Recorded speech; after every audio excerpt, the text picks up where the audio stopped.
Bienvenidos al podcast de Contextico, un podcast de Biblia, teología y cultura. En Contextico amamos la Biblia y la teología, pero somos personas reales, así que conectamos la teología con la cultura. Por eso hablamos de todo lo que ocurre en la vida de un cristiano que ama la Biblia. La idea es tener una cosmovisión sana en un mundo que arde.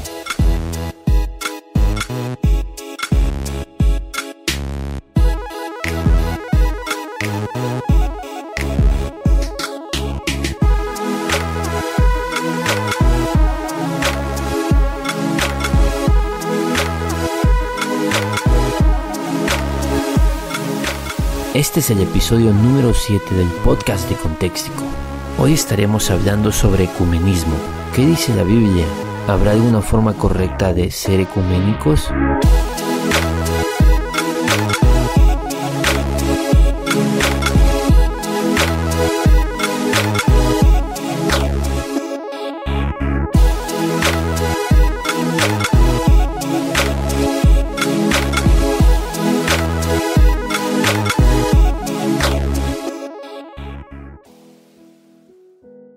¿Qué onda? ¿Cómo están, banda de Contextico? Bienvenidos al episodio número 7.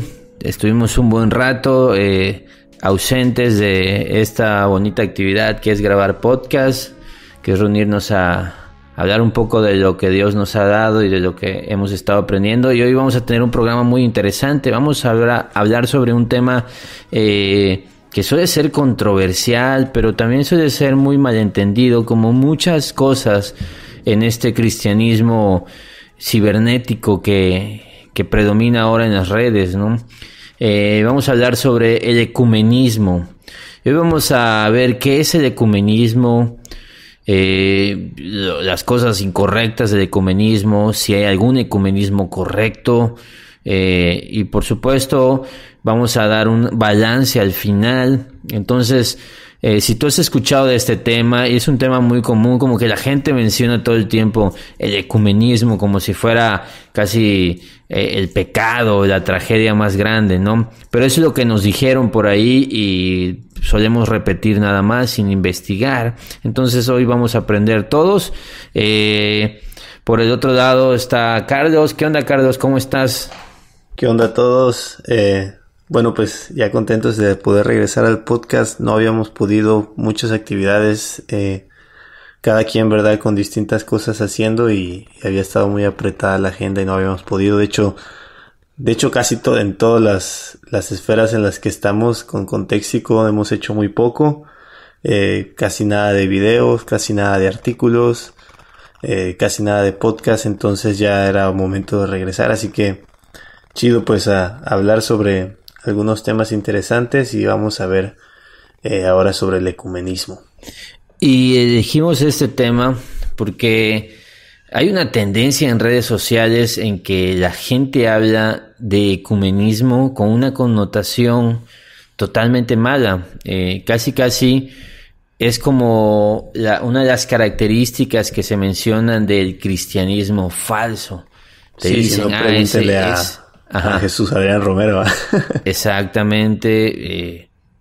Y hace tiempo, cuando empezaron los escándalos y ya sabes, los ataques contra músicos cristianos, pues la gran controversia fue con Marcos Witt, quien participó en un evento con algunos católicos y bueno, se armó todo un relajo. Entonces la palabra ecumenismo fue tachada. No desde entonces, pero desde ahí comenzó a tener un énfasis, una connotación mala, y como hemos dicho constantemente, y es una de nuestras características en Contextico, que es como llamar a la gente a la investigación, ad fontes, ir a las fuentes, no nada más repetir cosas, no nada más creernos todo lo que por ahí leemos solo porque suena sano, porque suena interesante, o porque lo dijo algún predicador y así. Entonces hoy vamos a definir un poco el ecumenismo. Puedo empezar definiendo ecumenismo, su etimología. Y esta palabra ecumenismo viene del griego oikomene, Icumeni, que podríamos decir, lo que significa tierra habitada, haciendo alusión a diferentes grupos de personas habitando la misma tierra. Eso es lo que significa el ecumenismo. Ahora, ¿qué es el ecumenismo? Traigo aquí una definición, una manera de describirlo. El ecumenismo es un movimiento que comenzó como una intención de unificar las distintas ramificaciones del cristianismo, incluyendo catolicismo romano, iglesias ortodoxas y por supuesto el cristianismo protestante. Pero que luego se extendió este movimiento, el ecumenismo se extendió a unificar todas las religiones del mundo. Y tenemos que decir, tenemos que ser claros en esto, y te invito a que escuches todo el programa, porque no es lo único que vamos a decir del ecumenismo, pero en este sentido tenemos que decir que este ecumenismo sí es totalmente incorrecto, incluso puedo decir aberrante. Ahora, ¿nos puedes decir? Sí, pero yo creo que es importante notar eso de que este movimiento ecuménico nace dentro del cristianismo, de la religión cristiana. Y creo que mucha gente no tiene bien la idea o la connotación en su mente de que el cristianismo no solo se trata del protestantismo. Cuando en el mundo se ubica cuando en el mundo se ubica el cristianismo, no solo se está pensando en el cristianismo protestante, que sería lo que somos nosotros, sino, o lo que nosotros diríamos es la verdadera fe, la verdadera iglesia, el cristianismo bíblico. Pero cristianismo se refiere a muchos grupos o ramas dentro de este cristianismo, como es el catolicismo romano, como es algunas de las iglesias ortodoxas, como la iglesia ortodoxa rusa, como la iglesia armenia, como la iglesia ortodoxa griega, e incluso sectas dentro del cristianismo, sectas que han surgido del cristianismo. Entonces es muy importante notar eso, porque al existir distintas ramificaciones del cristianismo, no denominaciones del protestantismo, eso es muy diferente. Estamos hablando de ramificaciones del cristianismo, entonces se busca con este movimiento ecuménico unir esas ramificaciones del cristianismo, que como bien lo dijiste, luego esto se extendió a unir el cristianismo con el islam, que está siendo muy popular en los últimos 10, 15 años, e incluso añadir otros grupos religiosos, ¿verdad? Como hindúes o budistas, para decir esta idea, ¿no? De que todas las religiones conducen a lo mismo. Sí. Ahora, ¿por qué es tan mal este ecumenismo? Primero hay que decir esto. Este movimiento, digamos, de unificar religiones, incluso sectas, sin importar, sin considerar que podrían no ser de parte del cristianismo, ¿no? Comenzó en el siglo pasado, y esto fue creciendo de la mano, a la par del posmodernismo, ya que ambos se fundamentan o pregonan el relativismo. Entonces, el ecumenismo promueve la unidad basado en que no podemos afirmar verdades absolutas, y eso da apertura total a que mi vecino podría estar en lo correcto, yo puedo estar en lo correcto, todos estamos en lo correcto, lo cual es una contradicción. Precisamente rompe la ley de la no contradicción. No pueden ser dos cosas ciertas.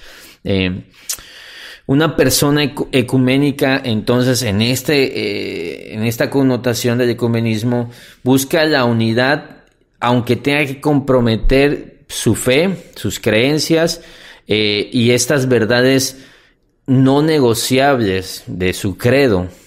Entonces compromete toda su fe, porque con tal de encajar, con tal de estar en unidad con otro, tengo yo que renunciar a esos no negociables de mi credo, y lo cual es absurdo en todo sentido.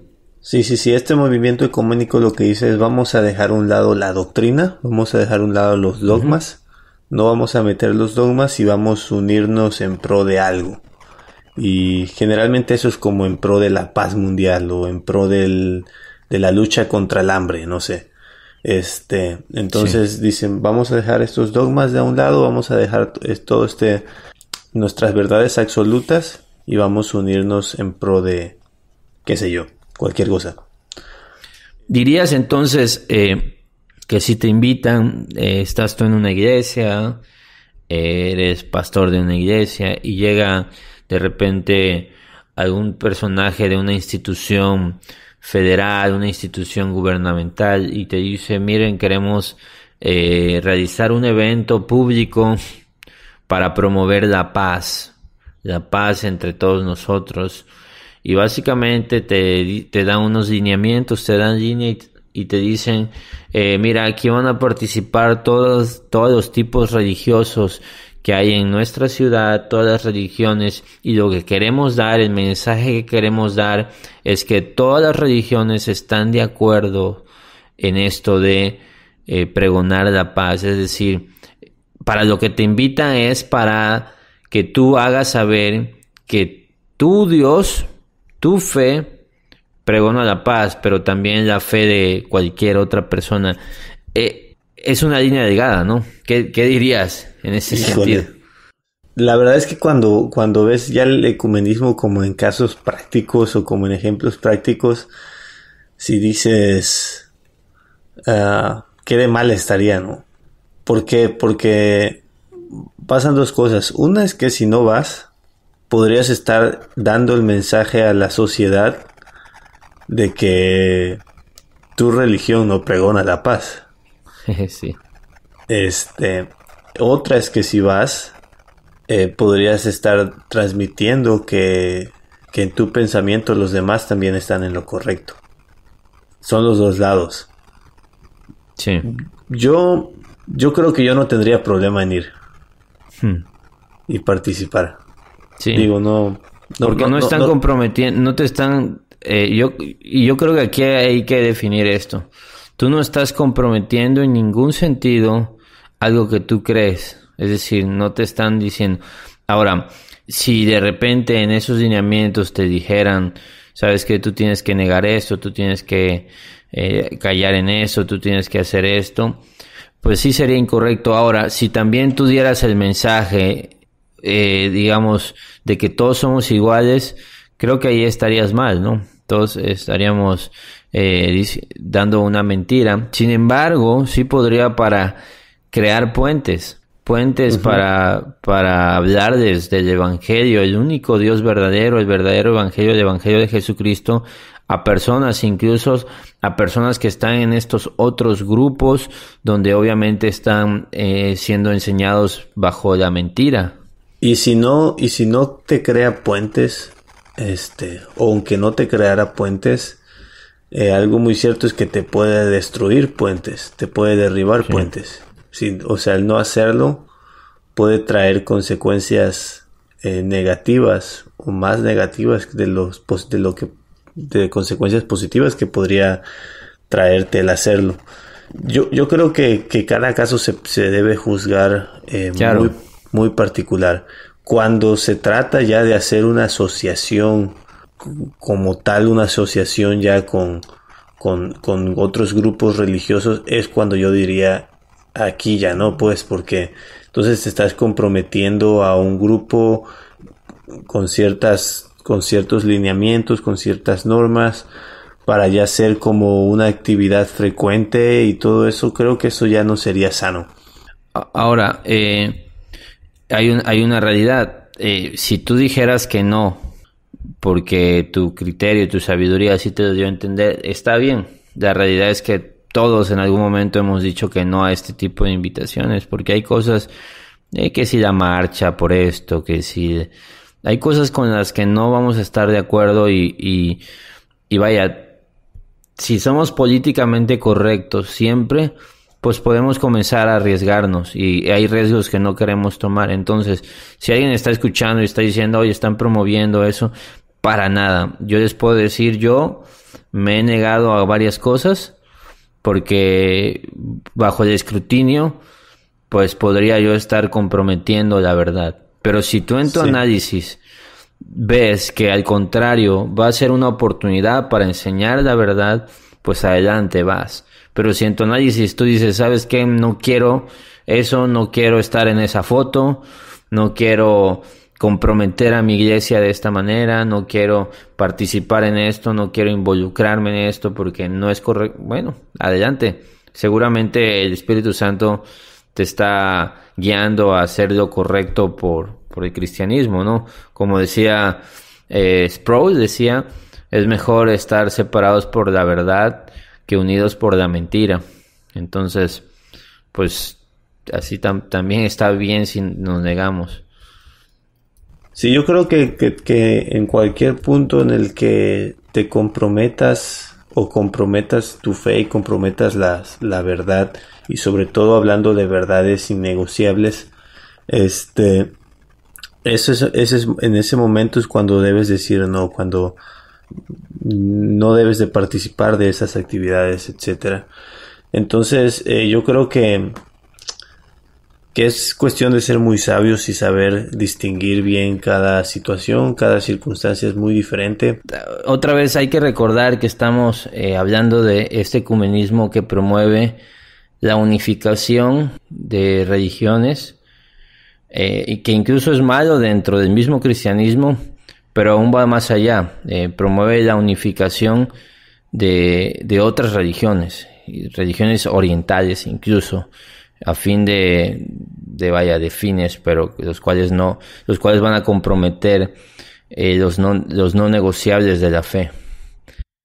Y yo creo que simplemente es entender que el cristianismo, el verdadero cristianismo, el cristianismo bíblico, el cristianismo protestante, es exclusivista por naturaleza. Es exclusivo. Decimos que nosotros afirmamos, porque la Biblia afirma que no hay ningún otro mediador entre Dios y los hombres. Y una afirmación como esa, que es el centro de nuestra fe, no tiene cabida dentro de un movimiento ecuménico. Ahora, eres completamente rechazado por cualquier ecuménico si afirmas que solo Jesús es la única forma de ser salvo.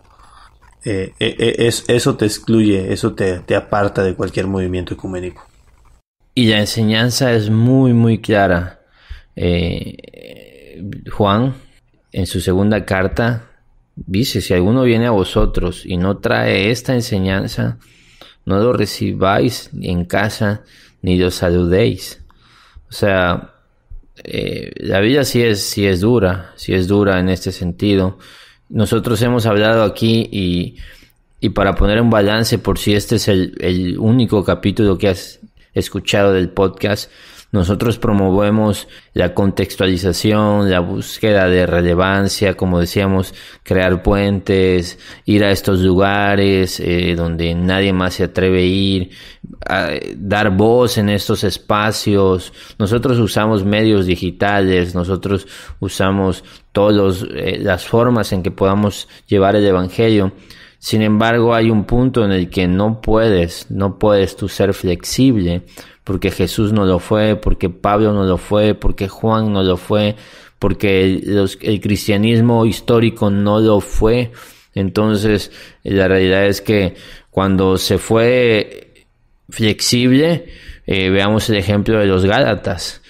Pablo les escribe y dice, estoy maravillado de que tan pronto se hayan apartado, o sea, por empezar a tolerar otras cosas y ser buena onda con ciertas enseñanzas, pues bueno, eso es bastante destructivo y ciertamente es lo que ha destruido a muchos grandes ministros que en algún momento fueron usados, pero bueno, la verdad es que tronaron en este sentido. Sí, bueno, y solo mencionar que aún el ecumenismo que solo busca la unificación entre las grandes ramificaciones del cristianismo, no hablando de denominaciones, sino hablando de iglesias ortodoxas, catolicismo romano, iglesia protestante. Solo decir que la principal razón por la que no es correcto es que hay doctrinas aún dentro del mismo cristianismo que difieren completamente y que al unirse tendrían que estos grupos negar partes esenciales de su fe. Creo que el ejemplo más claro es la salvación por fe más obras que promueve el catolicismo romano y la salvación solo por fe que promovemos y que creemos que la Biblia enseña. Entonces, si esta doctrina es tan fundamental Entonces no podemos unirnos. O algunas ramificaciones como el cristianismo, quizás nadie sepa nada sobre esto, ¿verdad? Pero el cristianismo, creo que armenio, es un cristianismo o un cristianismo oriental que Decídete. niega la... Voy a decir un cristianismo oriental para no especificar más, que niega la Trinidad de ciertas maneras que son generaciones de cristianismo muy, muy, muy, muy viejas y que todavía traen estas ondas de los primeros siglos de la iglesia, en las que estaban batallando con todas las ideas sobre Cristo y sobre la Trinidad. Entonces, hay distintas ramificaciones dentro del cristianismo y algunas niegan verdades esenciales del cristianismo. Entonces no se puede unir. No se puede unir porque romperían con doctrinas esenciales de su fe. Entonces nosotros, como protestantes, no podemos unirnos en un movimiento ecuménico a otras de las ramificaciones del cristianismo. Ahora, hay un ecumenismo correcto, ¿no? Me encantaría que ocupáramos la segunda mitad del programa sobre el ecumenismo correcto, que probablemente todo lo que hemos dicho la gente ya lo asumía, porque creo que la connotación mala del ecumenismo es la que todo el mundo está hablando, y que ecuménico y que... Y lo que vamos a hablar de ecumenismo probablemente lo has escuchado siempre, pero nunca nadie te ha dicho que eso es ecumenismo. Sí. O sea, nunca nadie te ha hablado de un ecumenismo correcto probablemente, o nunca has escuchado de que como cristianos deberíamos de ser ecuménicos. Entonces quizás estamos jugando un poco con la palabra, pero realmente esto es verdad. O sea, hay muchas personas que promueven esto llamándole ecumenismo y hablando de un ecumenismo correcto, que es un ecumenismo que deberíamos de buscar como cristianos. ¿Qué es este ecumenismo correcto? Ahora, sí hay una forma de ecumenismo y es la que debemos de buscar, como ciertamente dijiste. Podríamos definir este ecumenismo correcto o el verdadero ecumenismo como un movimiento que está promoviendo unidad entre diferentes denominaciones dentro del cristianismo protestante, siendo selectivos, por supuesto, porque otra vez dentro del cristianismo protestante también están los testigos de Jehová, están los mormones. Ellos son protestantes también, hay que recordar esto. Entonces, con una cierta línea de doctrinas dentro del cristianismo protestante, y algunos dirían evangélico.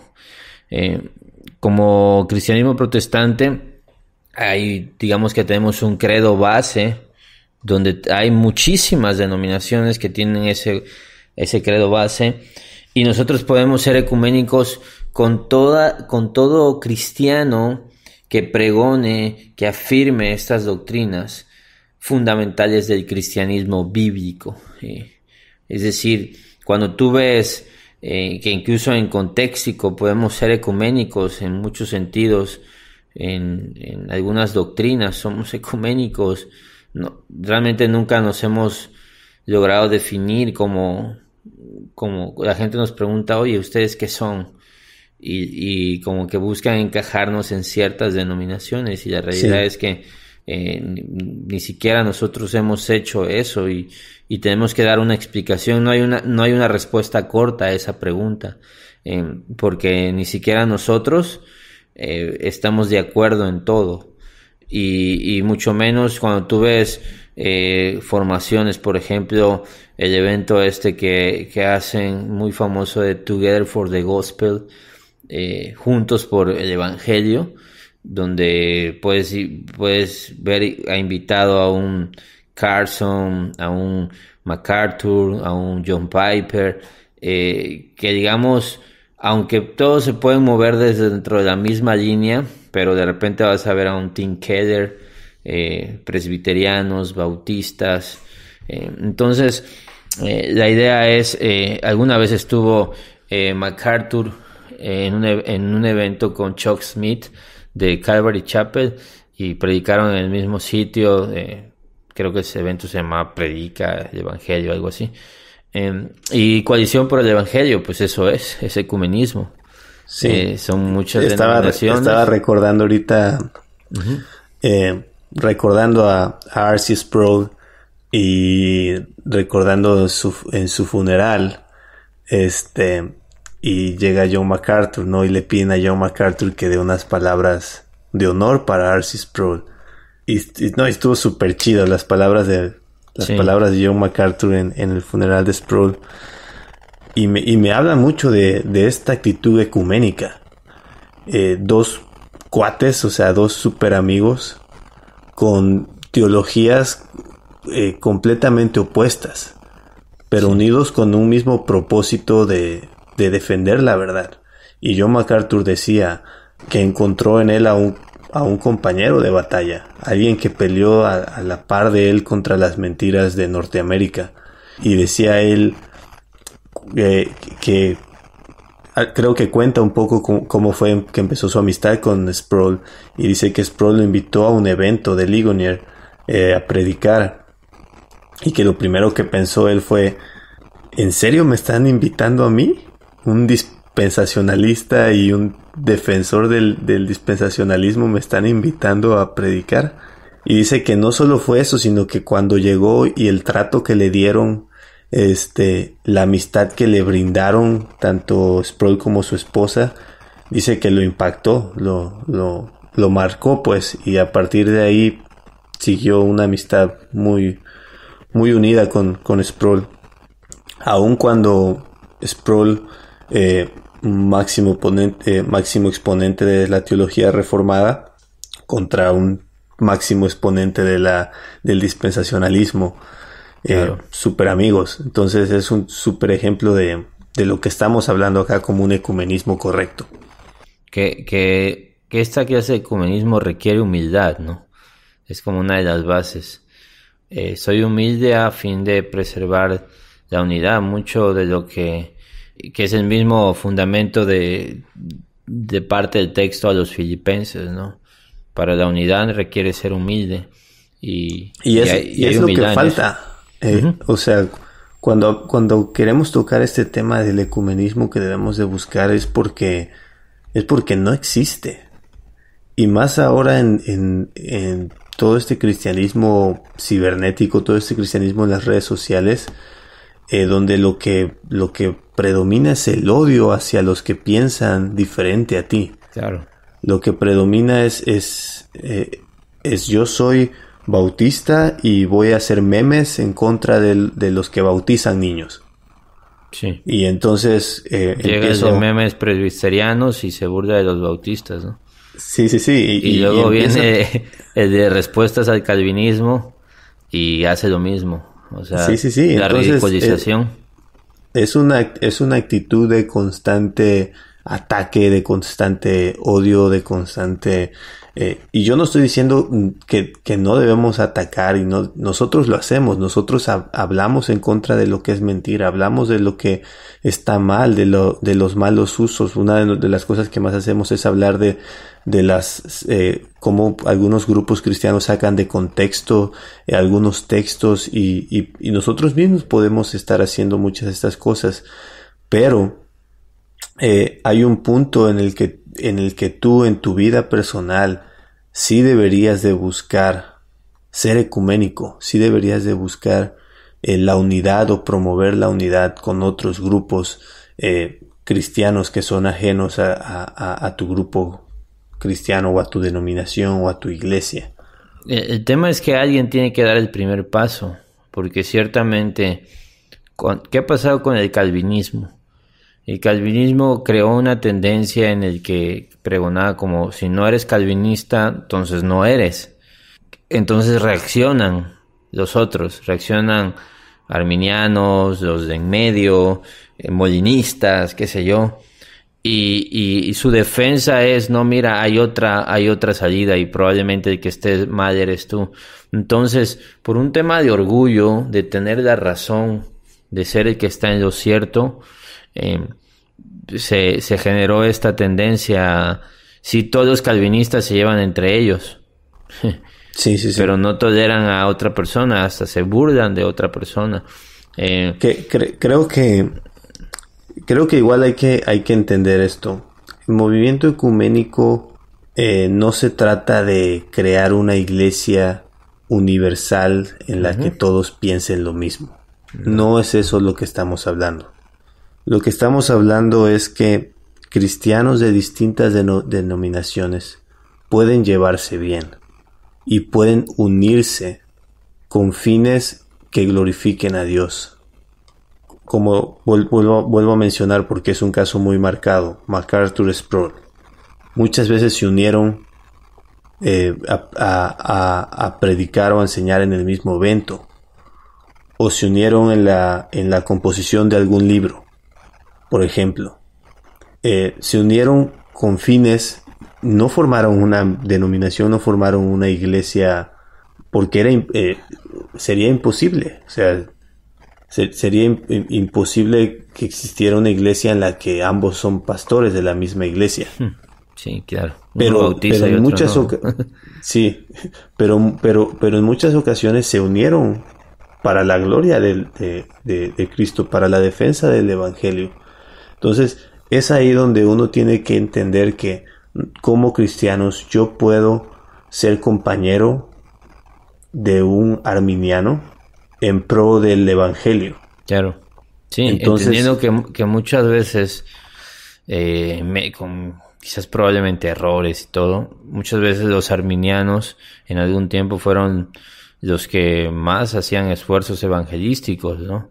Y el evangelio era predicado muchas veces por esto, y muchos de ellos tienen tomadas los medios, la radio, etcétera, etcétera, ¿no? Y otra vez no se trata de porque acuérdense que el ecumenismo y el relativismo pueden ser primos y hay que tener cuidado. No se trata de que todos están en lo cierto, nadie tiene la verdad absoluta. No, hay que tener bases firmes, hay que tener una confesión de fe firme, pero también hay que celebrar la diversidad, celebrar las diferencias a fin de alcanzar a los perdidos. Es mucho de abstenerse de puntos de vista que no son centrales de la fe, porque esto es importante, no son centrales en la fe, no son no negociables, podrían ser negociables,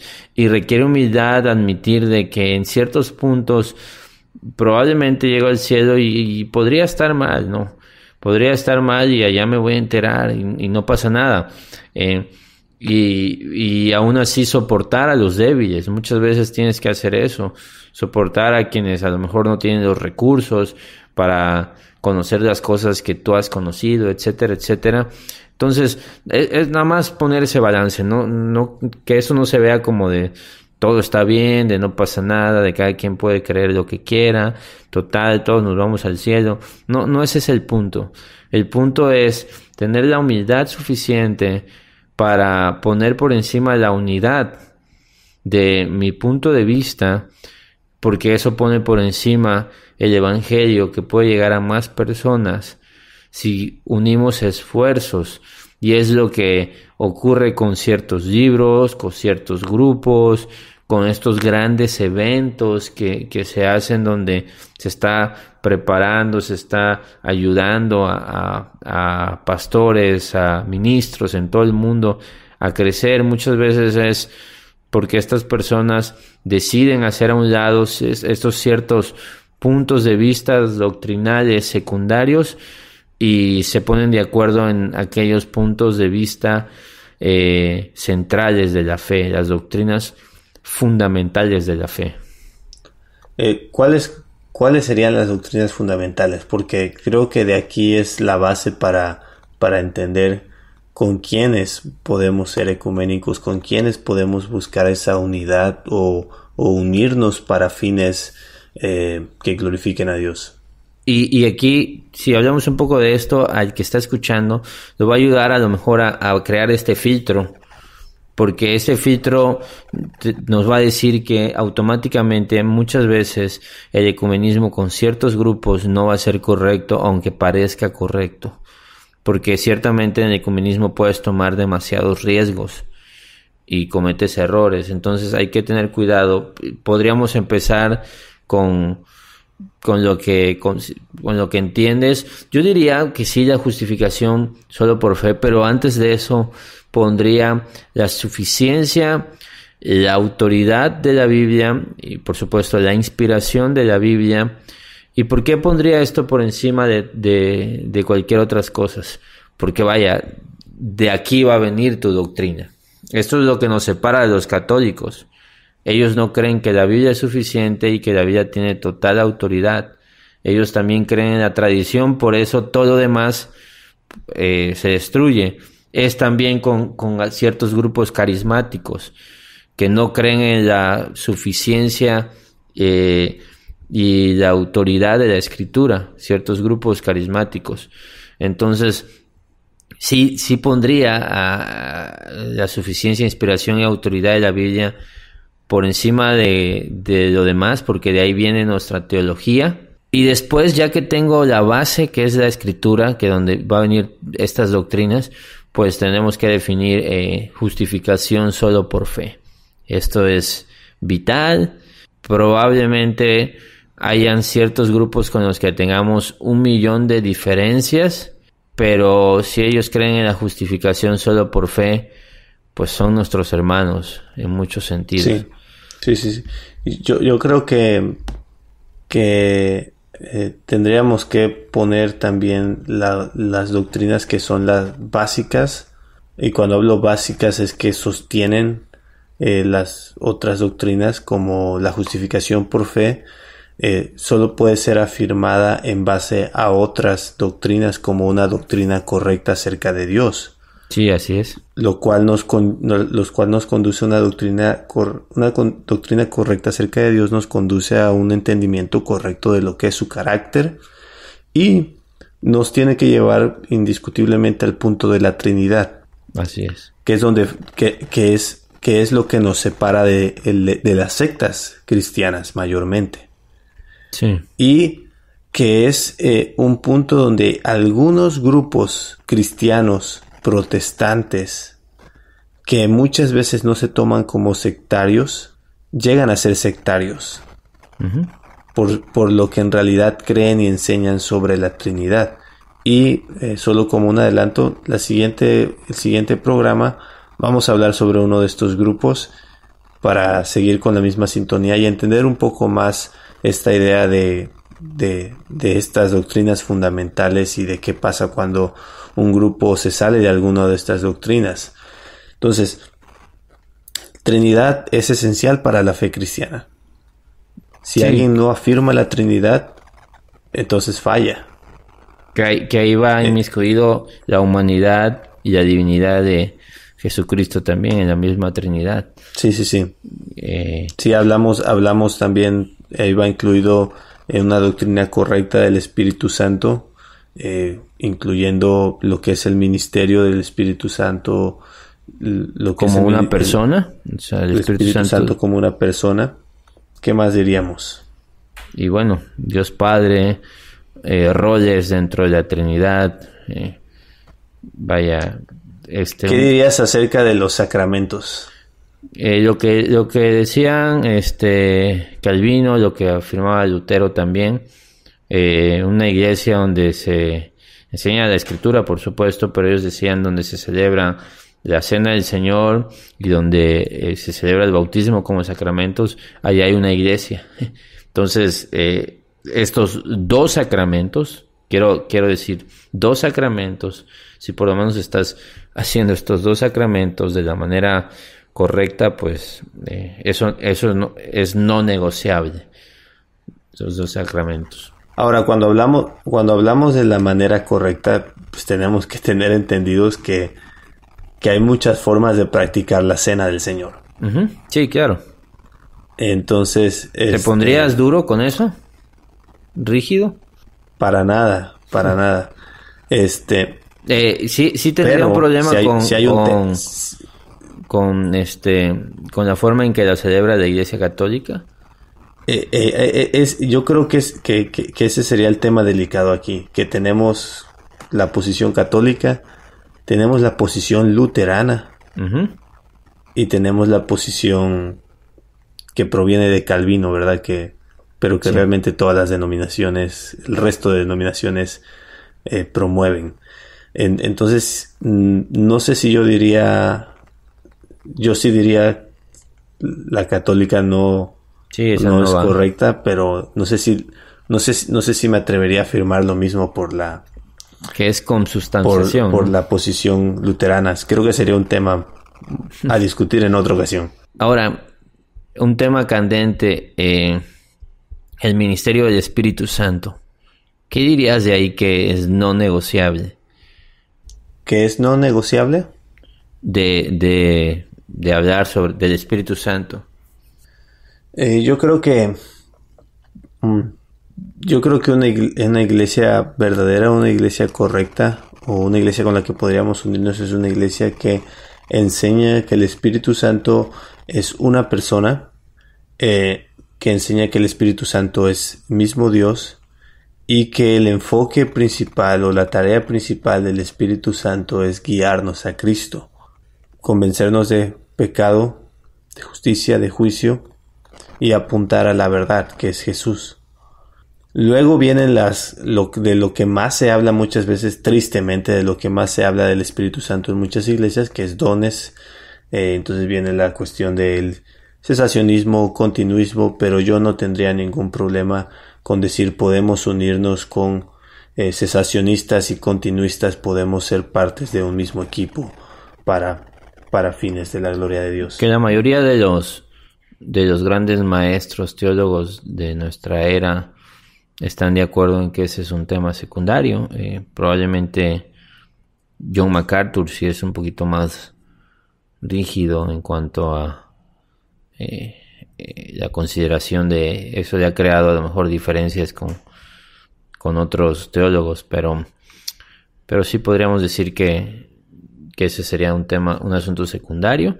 Y bueno, obviamente tenemos que creer la muerte y la resurrección de Jesucristo, y obviamente tenemos que creer en la segunda venida de Cristo, y aquí es importante porque creo que aparte de mencionar la segunda venida de Cristo es mencionar la resurrección. Uh-huh. No hablo de la resurrección de Jesús, sino la resurrección del creyente. Sí. Que muchas veces no lo vemos tan importante, pero es súper importante en el Nuevo Testamento. Sí. Es como... es la esperanza del cristiano. Una doctrina básica que se promueve en el Nuevo Testamento. Entonces, que es parte como del mismo paquete de la redención futura a la que espera la iglesia, o a la que esperamos como creyentes. Y aquí en Segunda Venida de Cristo, obviamente afirmamos que hay posiciones escatológicas que pueden ser dejadas a un lado, pero todos los verdaderos cristianos tenemos que decir: Cristo viene por segunda vez, Cristo viene pronto, Maranata. Ahora, ya lo que no nos vamos a poner de acuerdo es en qué ocurre antes, qué ocurre después, etcétera, etcétera. Y esos son puntos de vista, y probablemente son no diría que menos importantes, pero a lo mejor debido al gran espectro que hay de tantas formas de pensamiento en ese sentido, podríamos decir que es bastante secundario cuando tú te pones a ver de que pueden haber 10 grandes teólogos de nuestra era y no estar de acuerdo ninguno de ellos en sobre la cronología. Bueno, pero yo creo que para el cristiano común sí es un tema muy delicado. Sí es un tema muy chocante cuando sabes que hay otra posición diferente a la que tu iglesia se ha enseñado. O sea, si a un pentecostal le dices que hay un gran número de creyentes que no creen en el rapto, se va a rasgar la vestidura y va a pensar que son herejes. Sí. Entonces, sí es un asunto delicado, y yo creo que sí tenemos que decirlo. lo que cualquier cristiano cree y debe creer es que Cristo viene. Los detalles es donde ponemos como asuntos secundarios, aunque son importantes y tenemos que tener una creencia absoluta y tenemos que afirmar una verdad también absoluta en cuanto a eso. Pero no pasa nada si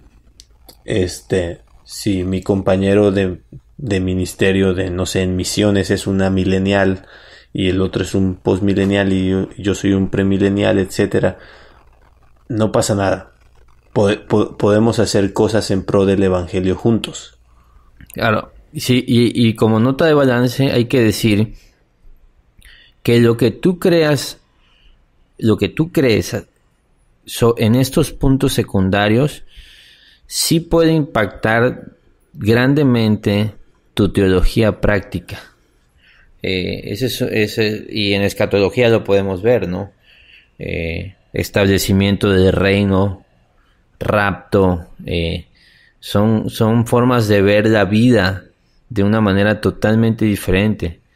Cuanto promover los alcances, por ejemplo, alguien que quiere que está en este reino progresivo, visión de iglesia, voy a hacer hospitales, voy a hacer escuelas, y mientras en el rapto su estilo de predicación es como alarmista, como avisando, como ni hagas planes, quiero decir, yo creo en el rapto, ¿no? Pero muchas veces hasta podemos ser como pesimistas, como no, todo va a empeorar, como no podemos celebrar ninguna victoria del avance de la iglesia. Entonces, ciertamente los puntos secundarios sí modifican tu visión, dirías tu cosmovisión cristiana, tu forma de hacer iglesia, tu forma de hacer evangelismo, y hasta podrían dañarte en cierto sentido. Cuando no crees, cuando no estás firme en algo, cuando no confías en la verdad bíblica en cierto tema y sobre todo en asuntos de a lo mejor una teología sobre el pecado, por ejemplo, que yo sí diría que tenemos que poner mucho énfasis en el tema de la depravidad. Pero, por ejemplo, alguien que cree que la salvación se pierde, pues sí tiene un tema de teología práctica bastante peligroso en su cristianismo, que sí le puede hacer daño a grandes escalas, creando un estilo de vida. ¿Y si podemos unirnos con alguien que cree que la salvación se pierde? Es difícil, es darle una lectura correcta, porque ciertamente así tal cual la salvación se pierde, pues sí hay muchos espacios donde se enseña así, pero hay muchos espacios donde no es tan feo como suena. Sí tengo que decirlo, por la lectura que ellos le dan, pero sí tengo que decir que independientemente de que podamos congeniar porque creen en la justificación y eso, la teología práctica, es decir, tu modo de vida, tu praxis, la forma en que conoces tu cristianismo sí es muy afectada. Y para muestra un botón, la mayoría de las iglesias que creen que la salvación se pierde, por ejemplo, son iglesias normalmente legalistas, porque promueven precisamente esto, que con tu forma de vida tú puedes sostener o perder tu salvación. Entonces la gente vive en condenación, no hay gozo de salvación, no hay libertad en Cristo, no hay gracia. Y estoy hablando de los ejemplos extremos, claro. A lo mejor tú me dices, oye, pero no te vayas. Solo estoy diciendo lo que he visto. Y lo que he visto normalmente han sido extremos muy peligrosos. Entonces, por ahí el ecumenismo puede ser igual, para analizar. O sea, tampoco es de que todos tenemos que ser buena onda, los amiguitos, nada que ver, no va por ahí, ¿no? Aún así, cuando hay una doctrina tan diferente, creo que yo puedo seguir siendo un buen compañero o un buen amigo para una persona que tiene una posición tan diferente a la mía. Digo, y voy a decir esto y voy a ser sincero. Yo diría, a mí me costaría muchísimo trabajo, formar parte o tener un ministerio con un arminiano. Lo voy a decir así, sinceramente. Conociéndome a mí, saber que este amigo piensa que la salvación puede perderse, me costaría muchísimo trabajo, porque para mí eso se acerca muchísimo a una salvación por obras, y yo podría decir, es casi como comprometer la esencia de mi fe. Pero si soy congruente con lo que sé que ellos piensan, y soy congruente con lo que hemos venido hablando aquí, yo tengo que hacer un esfuerzo por llevarme con esa persona, porque es mi hermano al final de cuentas. Sí, totalmente. Lo he pensado muchas veces, lo he analizado muchas veces, y no he llegado al punto en el que diga que esta persona, por creer que la salvación se pierde, no es mi hermano. No me atrevo a decirlo, y no sé si me atreveré algún día a decirlo. Yo espero que no, pues, porque en mi convicción ahora es esa. Y algo que voy a decir es que en mi experiencia personal, yo sé que soy muy joven, pero llevo, no sé, como 8 años conviviendo año con año con personas nuevas que voy conociendo, y todas, como cada año me ha tocado conocer amigos que se han convertido amigos y que son de otras denominaciones, que son de otras escatología, que son de otros soteriología, que son carismáticos, por ejemplo, o que son más conservadores en su liturgia, etcétera, etcétera, etcétera. Y me ha tocado conocer y convivir muchísimo con personas de muchísimas denominaciones, aún personas que son de otros países, y que no solo son de otra denominación, sino que son de otra denominación de otro país, lo cual cambia muchísimas veces la perspectiva o la forma en la que hace ministerio. Y en lo personal a mí me ha costado mucho, pero creo que hace 8 años era peor de lo que soy ahora en este sentido. Entonces yo diría, hay esperanza, y yo creo que, solo quizás para ir cerrando un poco el tema, yo diría a alguien que quizás es muy cerrado en este tema, y quizás dices, no, a mí no me parece para nada el tener que llevarme con personas de otra denominación o de otras posiciones teológicas secundarias. El consejo que yo le daría es: sal y convive con personas de otras denominaciones. Convive, simplemente eso. Platica con personas de otras denominaciones. Visita otras iglesias. No sé en qué momento, ve a una conferencia donde sepas que vaya a haber gente de otras denominaciones, ve a un evento, si eres joven, ve a un campamento, etcétera. Cosas prácticas que tú puedes hacer que te van a poner y te van a posicionar en ese momento de conflicto, en el que te vas a encontrar entre personas que piensan diferente a ti en asuntos secundarios de nuestra fe, y que, créeme, te van a hacer humilde. Posicionarte en esos lugares o con esas personas te van a ir humillando y te van a ir haciendo humilde. Incluso muchas veces te vas a encontrar con personas que saben muchísimo más que tú de lo que ellos creen, y eso te va a humillar. Eso te va a demostrar que en realidad no sabes mucho, o que en realidad sabes o que sabes muy poco sobre lo que ellos creen. Y eso, créeme, te humilla. Yo creo que es un instrumento que Dios usa, y tengo la certeza de que una de las razones por las que Dios ha permitido tanta división de denominaciones dentro de la iglesia es para hacernos más humildes. Sí, y aparte... es porque eso nos humilla. Y aparte, eso nos lleva a abrir nuestras Biblias y a decir, a ver, quiero saber ciertamente qué es lo que estoy creyendo, porque nos encontramos con gente que sí sabe lo que cree, y muchas veces, lamentablemente, nosotros no sabemos por qué creemos lo que creemos. Ahora, si no nos quieres hacer caso a nosotros, la Biblia promueve este ecumenismo. Y te voy a leer lo que le dice Pablo a la iglesia en Éfeso. en Efesios 4, del 1 al 6. Creo que este texto es muy, muy claro. Dice: yo pues, preso en el Señor, os ruego que andéis como es digno de la vocación con que fuisteis llamados. Es decir, somos llamados a andar dignamente, con una vocación por la que fuimos llamados. Dice: con toda humildad y mansedumbre, soportándoos con paciencia los unos a los otros en amor. Hay humildad, hay mansedumbre, hay paciencia, hay amor, cosas que te va a exigir relacionarte con otras personas, con otros hermanos en Cristo. Pero el 3 es increíble, dice: solícitos en guardar la unidad del Espíritu en el vínculo de la paz.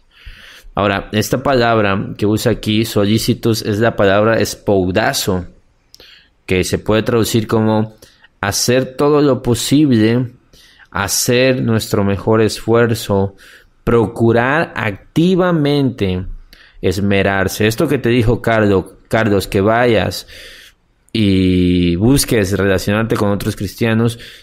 Si no le quieres hacer caso a Carlos, hazle caso a Dios. Él te pide que hagas todo lo posible y que procures activamente guardar la unidad del Espíritu en el vínculo de la paz. Un cuerpo y un espíritu, como fuisteis llamados también en una misma esperanza de vuestra vocación. Es decir, Cristo murió por ellos también. Tenemos un solo Señor, una fe, un bautismo, un Dios, y me encanta que dice, y Padre de todos. Es decir, ese otro cristiano raro, con el que no estás de acuerdo, es también hijo de Dios, el cual es sobre todos y por todos y en todos.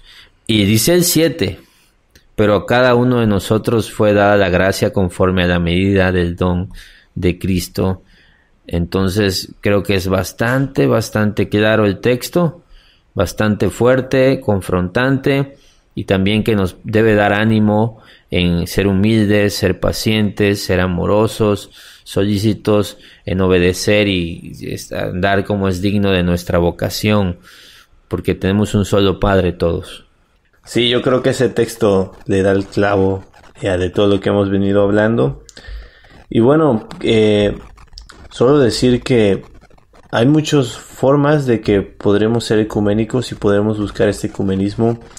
Podemos unirnos en algunos ministerios de misericordia o misiones. Creo que misiones es uno de los ejemplos más claros en los que muchísimas agencias misioneras son interdenominacionales, es decir, forman equipos con misioneros de distintas denominaciones y son muy efectivos. Son equipos que sí te obviamente reta al misionero a esta unidad, pero eso yo creo que lo hace ser muy efectivo. Hay otras formas en la que te puedes unir como a otros grupos de cristianos o servir incluso a otros grupos de cristianos. Un ejemplo yo creo es en tu caso, Adrián, que enseñas en un instituto bíblico que recibe alumnos de distintas denominaciones. Yo enseñé ahí como 2 años y eso me ayudó muchísimo a ser más humilde en ese aspecto porque te lleva a servir a personas que son de otras denominaciones y es súper padre, es algo que realmente te lleva a esa unidad porque convives con esas personas, las llegas a apreciar a esas personas. Entonces yo creo que hay muchas formas en las que puedes hacer. Sí, definitivamente. Ahora, como dijimos, hay una línea delgada en que esto se vuelve peligroso y hay grupos que parecen cristianos, pero no creen doctrinas fundamentales del cristianismo. Y quiero ser claro en que muchas veces ellos o la gente que llega ahí a lo mejor ni se da cuenta de la gravedad en la que están. Por eso, nuestro próximo programa hablaremos de uno de estos grupos y te lo vamos a hacer de emoción. Esto ha sido todo por hoy. Gracias por escucharnos. Espero que haya sido de bendición para tu vida. Nos puedes ayudar dejándonos una reseña en iTunes. Si usas la aplicación de podcast, si usas el iTunes en tu computadora, déjanos una reseña ahí, 5 estrellitas y todo eso. Comparte también el programa en Spreaker, en YouTube, lo estamos subiendo ya a YouTube. Suscríbete, por supuesto, al podcast en iTunes y nos vemos pronto. Dios te bendiga.